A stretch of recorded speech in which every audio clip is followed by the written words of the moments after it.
Now, let's talk about property ownership, laws, and women in Zimbabwe. And so, for this part of our program, I'm going to invite Advocate Nyari to come through, a senior legal practitioner, Advocate Nyari to come through. We'll talk about property, ownership, laws, and women in Zimbabwe. Let's give Nyari a round of applause, please. Someone says to me, Nika, I never changed my maiden surname. I said, why? You say, because we go to the people, you know, I'm going to say name. Hello, everyone. Hello. Welcome. I didn't know I was going to be the first person to speak. I got to the program, yes, but I thought that was a state exchange with someone. But I'm happy to be the person who is addressing you first because your minds are the freshest. Okay, they are at their freshest. So, I was asked to talk about property, okay, and I'm hoping that I will at least enlighten you on one or two things that concern both men and women, right? And it seems like, you know what, I always ask people, I say, you know, the statistics, according to the statisticians, say that 25% of divorces are caused by adultery. And 65% of divorces are caused by money or property. So I always ask, you know, when I'm addressing women, I'm like, what do you think we should talk about? Divorce or money? I say money, property. Because it seems people are willing to forgive each other when they sin against each other. But when it comes to money, that's where the road ends. And so it's important in Zimbabwe that we understand the property laws in Zimbabwe. And I was particularly interested in addressing this particular issue because it seems like not many people know what is going on with the issue of property. So first and foremost, I will address the types of ownership or ways of acquiring properties, right? And that's just really literally one sentence, and then I get into the important stuff, the bones. Number one, you can have property when you acquire it, right? When you've bought it, right? That's the normal one. You buy a stand, you buy a property. Secondly, it can be donated to you, okay? So maybe it's your Mbinga wife, you know, who wants to donate to her husband, or you want to donate to children, or you donate to a trust, okay? You can have property that you inherit, okay? And that's always a bit of an issue, right? And I was just going through an inheritance matter this past week, and just the level of litigation, Kitu, that is happening, you know, with inheritance laws is crazy, right? Right? And that is definitely a reality. So you can also have state land, you know, like Hondeminda, you can get an A2 farm or a land a permit. You can also get a 99-year lease, okay? Or you can be, for a lot of people in Harare, you can be, you can be occupying a property via a lease. So that's just, like I said, it's one sentence. Let me get into the important stuff that you guys need to know in the time that I have. Number one, we have various types of marriages in Zimbabwe, okay? So we have the civil marriage, which is chapter 37, and then which became chapter 5.11, which now is under the General Law of the Marriages Act, chapter 517. So that one is the monogamous marriage, where number one, it's one man, one wife. And that man is not allowed to have another woman, whether officially or unofficially, unlike what you have read on social media. Are we together? These are just two people who've never been married. So those in unregistered customary law unions, they are not in a civil partnership. Are we together? Number one. Because they never got married, these guys. And these two are kuchaya mapoto. Now someone who they are not married to. institute or institution that is recognized at law in Zimbabwe. I told you about the 3 laws, the 3 marriages that are recognized in Zimbabwe. Civil partnerships are not part of that, okay? What happens is the court just said, whether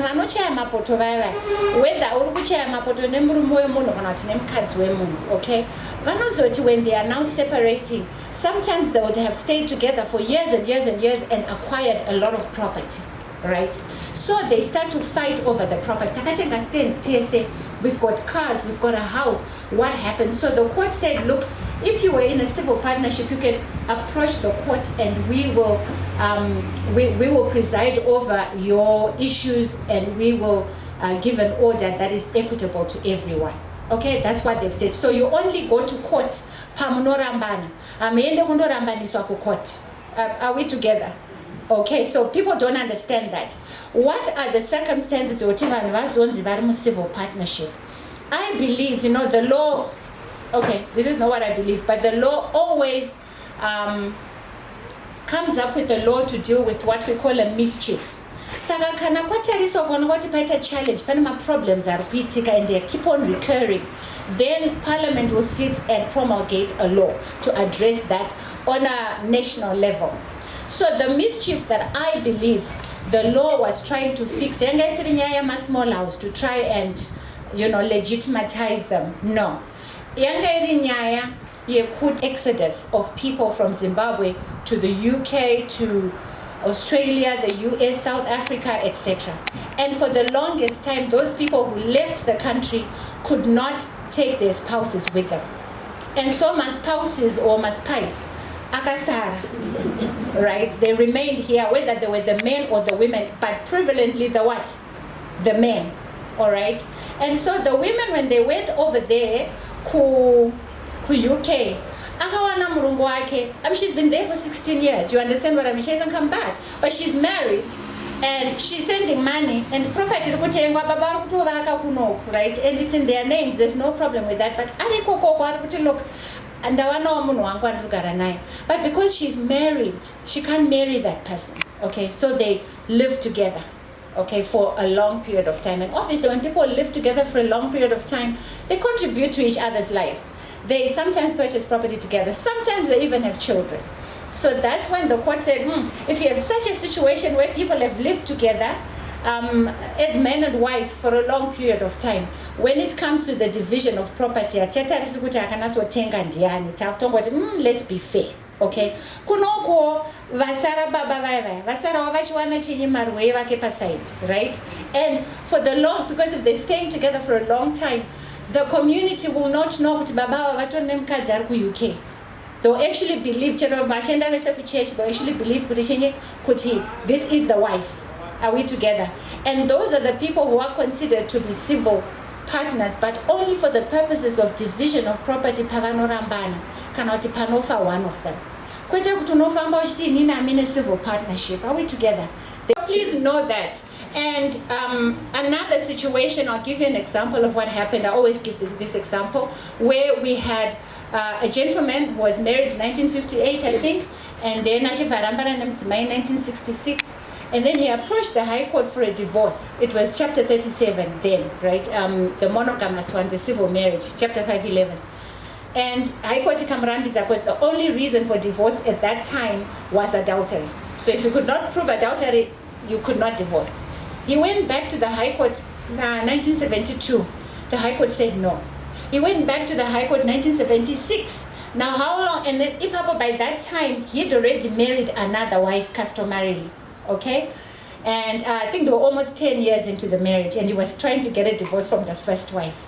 And the High Court finally said yes. The wife appealed, right, to the Supreme Court. The Supreme Court overturned, in 1980, overturned the judgment, right? And those guys were back to being married again in 1980. So they'd separated in 1966. 14 years later, they remained married. Right? The laws, of course, have changed up to now, and it was 41 years after Vasiana Nemkadzuya. Guess what she did, this first wife? She came waving her marriage certificate, from 1958, akati ndini surviving spouse. So I'm the one who should get the what? The property. But who had been living with him and amassing wealth with him? It was wife number 2. Saka, is that situation here? What do you call this wife number 2? She's obviously what we can call a what? A civil partner. You understand what I mean? She might not altogether be a wife. She doesn't have a marriage certificate, but and the laws have changed now. You understand what I mean? So it's only those extreme cases where the court will say we'll consider somebody a civil partner, whether it's a man, whether it's a woman. Why small houses cannot be considered to be civil partners is because in terms of the act, if you look at the requirements, ANZI before, and it's the court by the way that tells you that what you had in the, in retrospect was a civil partnership. And we look at whether you were living together on a genuine domestic basis. Kuti manchitogara mesere ade mumba for that long. My small house usually vanongari kumaflat handiti kana kuti kune imwe imba iri kuavondale yeah, dependence financially. Mukatesa ma small house usually mari inoenda one way. Kana blesser zvikamuomera, she moves on to the next person. Makamonzwa chinzi small house yakazochengeta baba. Really. And so they look at all that. And we also look at the reputation of the relationship. How do you like that? Kuti vanhu vaifungei. So there must have been a situation where people actually thought you two were man and wife. But kana ngochiziva kuti iwe vatori nemba kumamupleasant baba anditika and uitori small house, they will not consider you as a civil partnership. Interesting, hey, there are about 8 requirements. I can't go through all of them. I don't have enough time. I think my time is actually almost up. So I just thought this one I might talk. I know it's got nothing to do with property, but at every chance that I get, I try to clarify to people that Aiwa Oyomtemo did not protect and does not protect my small houses. Every small house, even actually I know it's a civil partnership, so long Nyari legally married to somebody else, they can be sued for adultery. And the courts are very vigilant these days. Very vigilant. They've been giving orders, order after order after order, I know somebody was sued beginning of the year for $50,000. Sued for, I think it was again 50,000. They were given 13,000. US dollars. And the courts are being very serious, and unlike and in spite of whatever you're hearing on social media, adultery damages are still very real. And if you are a small house, because the small houses there, the cases that we're getting, my small, and those are sorry guys, but I just have to say it. Just there. And imagine so just know that in Zimbabwe the Marriages Act, or Chapter 511, is still intact, and everything that protected it still protects it, right? Social media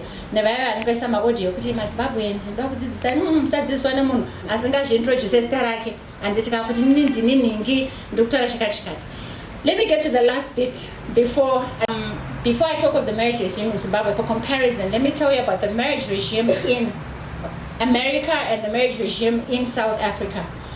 Those two countries have got what we call, each time a person or two people get married, they get married in community of property. If you forget everything else that I've said, okay? They are married in community of property. It means the minute the two of you put your signatures on your certificate, everything that was his becomes yours. Everything that was hers becomes yours. 50-50, automatically. Okay, prenuptial contracts in Zimbabwe, and I say it's not really like big business here. Why? Because guess what? The laws in Zimbabwe are exactly the opposite of the laws in America and in South Africa. Our law in Zimbabwe and our marriage regime in Zimbabwe, ever since 1929, it's out of community of property. What does that mean? It means when you get married and whatever you then buy together in a marriage, that's the property we can talk about as matrimonial property. Are we together? That's the first thing you need to get a hold of. Can I repeat that? Yes, in please. Zimbabwe, it is the opposite of that. Our challenge is we watch American and South African TV, and that's why we think that's the law. We even say, people come to the judge and they say, Your Honor. Yeah, I think they should be sued. In Zimbabwe, we say, my lord and my lady. Okay? But if I say Your Honor, because they watch what? American TV. Okay? But it is the opposite, guys. Please understand that. So, this person is a gold digger. He's marrying him for his property. No, she's not going to get that property, or he's not going to get her property, as long as they had it before they were married. Are we together? And all property that is inherited after you are married is also your personal property. You don't share inherited property. Okay? The second most important thing, this one underline, please, okay, in terms of property rights in Zimbabwe, any property that you buy, even when you are married, and you put it in the name of a single person, at law, that property belongs to that person in whose name it is registered. I notice that a lot of women, whether it's cultural or whether it is, church, spiritual, okay, yes, it's true, okay, yes, in terms of Christianity, but they don't hold property in a representative capacity. You are not represented through your husband. Your marital connection is not strong enough to acquire property. Are we together?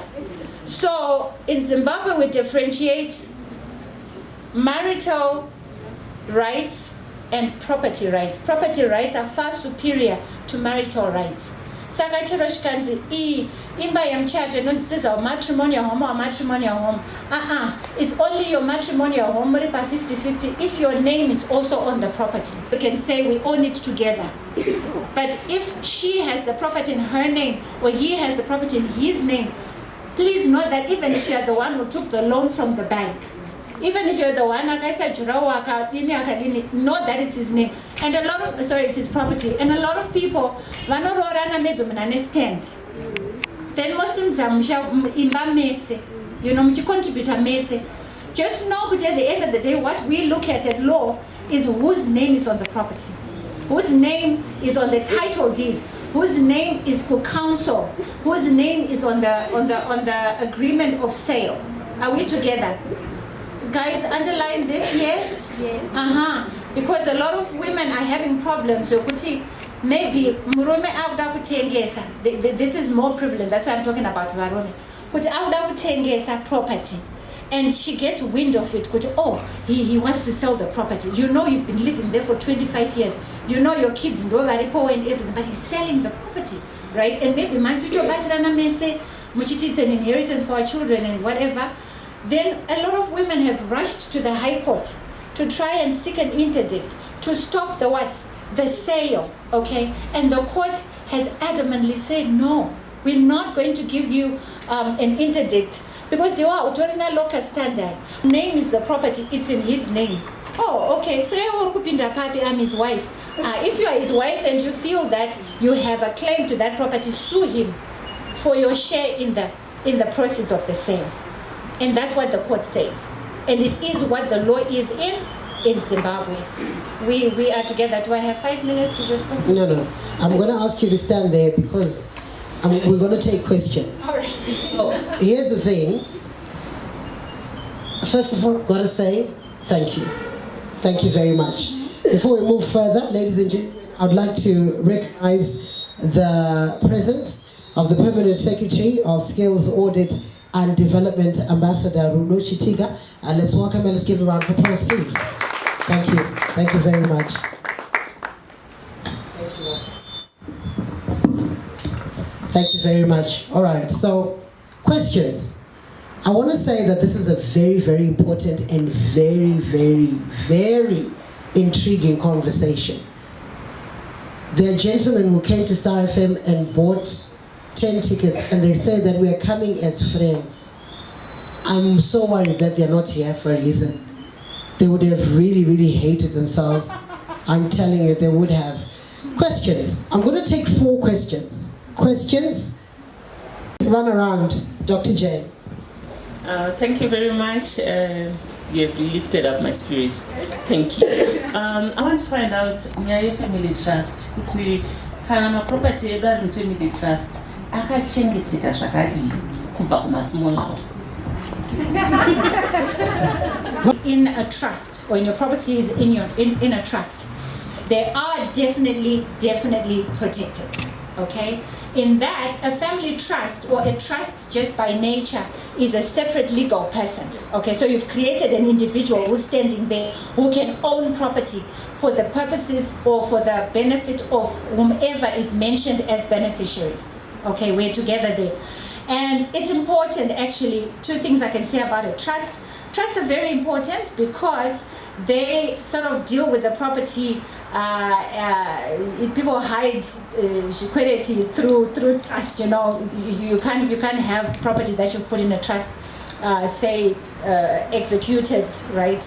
In a trust, you are definitely secure. Number 1. It also helps you. It's better than a will. I'll just say that quickly. It's also better than a will because a will you still have to pay taxes on an estate. So any property you've put in a trust will not be included as estate property because who is the trust. Are we together? And if you notice that if you just have properties, maybe you've got 3, 4, 5 properties, and you write a will, it is well, but you have to go through the master of the High Court. And the master will charge you 4% of the total value of your estate. You have an executor like me or like Miss Kitu, okay? And what will happen, we will charge you 4.3%. And if your property is due for death tax or estates tax, it will be probably another 3%. So already we're talking about 12% of the value of your whole estate. So you put your property in a trust, you're dealing with your estate. It's actually excellent estate planning, okay, without having to go through the master's office. But be careful, kana makarorana. If you see with marriage and you know, you'd rather be having different trusts. Do you know what I mean? Because what I noticed is scooting, or you just have a to just send a property in trust. It means now to forget to this over trust. Because my trust is a you understand what I mean? And it's such an issue. So just that's also like a caveat that I have to put. Could you just be careful? Could you you know, so that you don't have problems. Now we want to divorce. What do we do about the property in the established trust in this way, so that it's not too hard for you in the future? Thank you very much, Advocate Nyari. The giggles that I heard here, remove that time. Thank you. Okay, question. If you found yourself the spiritual one who allowed your husband to put everything in his name, things go south. Is there a way of resolving this, or that's the end of it? And if you are not yet there, what can you tell people that have done that to remedy that? Because that's scary. Thank you so much. And you know, I think throughout a marriage, so you are best protected when you are still single, okay, in terms of your property. When you get married, right, and you buy property or you have property together where your name is not there, you have no protection whatsoever. It means a person can sell the property, they can mortgage the property, they can donate the property, they can bequeath the property, they can write it into their will, okay, and okay, so during the marriage it's crazy. That's the least protection you have in terms of property laws, okay? And then at divorce you gain a bit more protection, because then you can go to court and say, look, I contributed this much to the property, whether directly or indirectly. Please understand, the court doesn't always look at direct contributions. The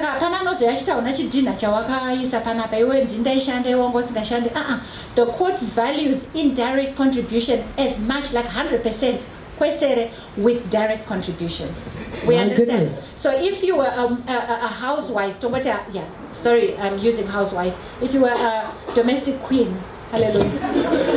Hallelujah. Okay. Okay, and you were not working, but guess what? You were cooking, you were sorting the kids out, you were sorting out everything. The court considers that. So all the court looks at is how long was the marriage, and they make a. If you were a housewife, sorry, I'm using housewife. If you were a domestic queen, hallelujah. Hallelujah. Okay. Okay, and you were not working, but guess what? You were cooking, you were sorting the kids out, you were sorting out everything. The court considers that. So all the court looks at is how long was the marriage, and they make a that you may put your property into a trust, but if you don't, then transfer the property into the name of the trust. The consequence of the death of one of the parties in the trust, the court may interpret to say that it's as good as a trust was not created. Maybe if you could just confirm that for us, please. Yeah, that property was in their name, and you are the surviving spouse, then automatically that house comes to you. Whether you were the husband or the wife, the surviving spouse is the one that gets the matrimonial home and all the household goods, and then everything else that comes after that is shared with the children. All right, question number 3. Thank you. So this is a follow-up question to the one on trusts. I've heard said that you may put your property into a trust, but if you don't, then transfer the property into the name of the trust. The consequence of a death of one of the parties in the trust, the court may interpret to say that it's as good as a trust was not created. Maybe if you could just confirm that for us, please. Yeah, that is true. The whole point of donating the property into a trust is so that you vest that trust with the property. Okay, that's the whole point. So when you do register the trust, registering the trust can cost from $300 to $2,000 depending on the value of the property. But you still have to go through that process of transfer into the trust. And unfortunately, I'm sorry to say, before, maybe 12 to 15 years ago, Zimra was not charging tax on trusts, on transfers from me into my trust, because they said there was no change in the beneficial ownership. It was me donating to myself, essentially, for the most part. But now, because Zimra, they are charging both capital gains tax and stamp duty.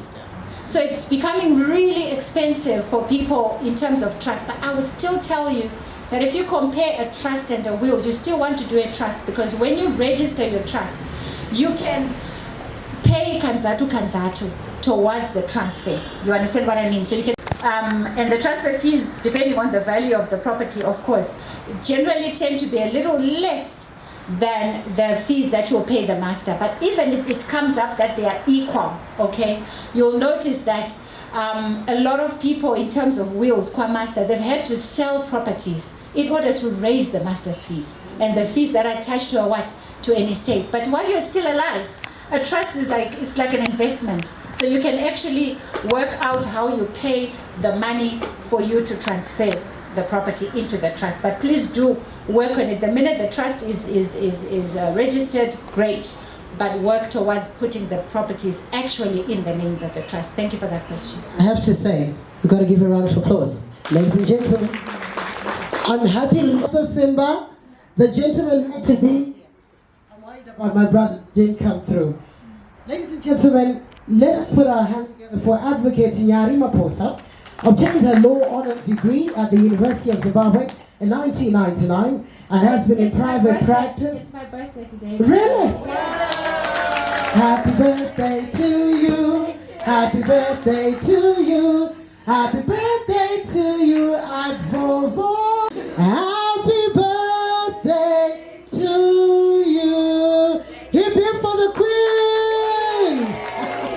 So let me just finish off her profile. She has handled extensive conveyancing, real estate and property law, and has served as conveyancer and counsel in several development projects and property sales. With an impressive board career, Advocate Maposa has sat on several boards and trusts, including Hillbras Private Limited, Kintani Limited, as Vice Chairperson and Chairman of the Risk Compliance and Business Conduct Board Committee. African Sun Limited, Financial Services Private Limited, Chairman, Tumaini Trust, SAID Trust International, and she has acted in an advisory capacity for the ZIMRA board. She is a volunteer with various charitable organizations. So her practice spans across these areas: civil litigation, international corporate law, criminal defense, real estate and property law, and conveyancing. She's our star. One more time, round of applause, please. Well done.